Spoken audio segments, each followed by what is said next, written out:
প্রযুক্তিতে বড় পদক্ষেপ চীনের। মানুষের আবেগ বুঝতে সক্ষম হাইপার বায়োনিক হিউম্যানয়েড রোবট সামনে আনলো ইউবিটেক। সেনজেনের অনুষ্ঠানে মানুষের সঙ্গে হাঁটা আর নাচতে দেখা গেল এই রোবটকে। ভবিষ্যতে দৈনন্দিন জীবনেও ব্যবহারের সম্ভাবনা দেখা যাচ্ছে এই রোবটের মধ্যে। প্রযুক্তির দুনিয়ায় নতুন দিগন্ত খুলে দিল চীন। দেশের রোবোটিক্স সংস্থা ইউবিটেক এমন এক উন্নত হিউম্যানয়েড রোবট সামনে এনেছে যা মানুষের আবেগ বুঝতে সক্ষম বলে দাবি করা হচ্ছে। সংস্থাটি জানিয়েছে এগুলি বিশ্বের প্রথম পূর্ণ আকারের হাইপার বায়োনিক রোবট, যেগুলি বড় পরিসরে তৈরি করা যাবে। শেনঝেনে আয়োজিত একটি গ্লোবাল লঞ্চ অনুষ্ঠানে এই রোবটগুলি প্রকাশ করা হয়। সেখানে দেখা যায় একাধিক হিউম্যানয়েড রোবট মানুষের সঙ্গে তাল মিলিয়ে হাঁটছে, এমনকি নাচও করছে।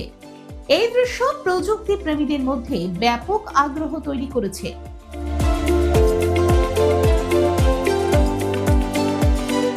ইউবিটেকের দাবি, এই রোবটগুলি মানুষের মুখ ভঙ্গি, শরীরের ভাষা এবং আচরণ দেখে আবেগ বুঝতে পারবে। ফলে ভবিষ্যতে এগুলি বাড়ি, অফিস, হাসপাতাল বা পরিষেবা খাতে ব্যবহার করা সম্ভব হবে। বিশেষ করে বয়স্কদের দেখভাল, গ্রাহক পরিষেবা বা সহকারী হিসেবে এই রোবটগুলির বড় ভূমিকা থাকতে পারে। বিশেষজ্ঞদের মতে কৃত্রিম বুদ্ধিমত্তা বা এআই এর দ্রুত উন্নতির ফলে এই ধরনের প্রযুক্তি বাস্তবের আরো কাছাকাছি চলে এসেছে। তবে এর সঙ্গে কিছু উদ্বেগও রয়েছে। অনেকেই মনে করছেন এই প্রযুক্তি মানুষের কাজের সুযোগ কমাতে পারে বা গোপনীয়তা নিয়ে প্রশ্ন তুলতে পারে।